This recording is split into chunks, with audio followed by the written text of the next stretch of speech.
एक बार की बात है। एक तालाब के किनारे एक क्रैब और एक स्वैन दोनों रहते थे। दोनों बहुत ही गहरे दोस्त थे और खुशी खुशी एक साथ रहते थे।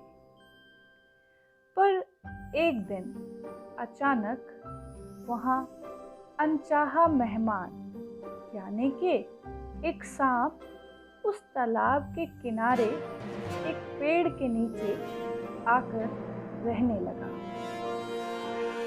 और वो सांप रोज स्वैन के एग्स को खा जाता। आखिरकार स्वैन अपने दोस्त क्रैब के पास जाकर अपना दुख बताने लगी। तब क्रैब ने उसे एक योजना बताई। क्रैब ने कहा, मेरे प्रिय दोस्त, यहीं तालाब से कुछ दूरी पर एक नेवला रहता है जो कि सांप का दुश्मन है। अगर हम तालाब से कुछ मछलियां पकड़कर उसके घर से लेकर सांप के घर तक फैला दें तो हमारा काम हो जाएगा। फिर दोनों ने वैसा ही किया और एक एक करके मछलियों को नेवले के घर से सांप के घर तक फैला दिया और दोनों नेवले का इंतजार करने लगे।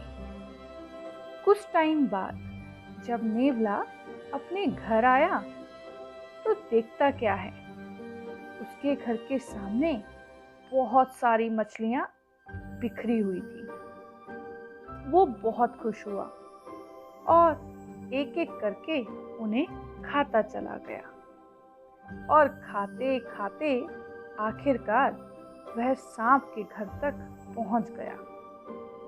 फिर क्या था, जैसे ही नेवले ने सांप को देखा, दोनों के बीच घमासान लड़ाई हुई और अंत में सांप मर गया। इस तरह अपने दुश्मन को मरा देखकर स्वैन और क्रैब बहुत खुश हुए।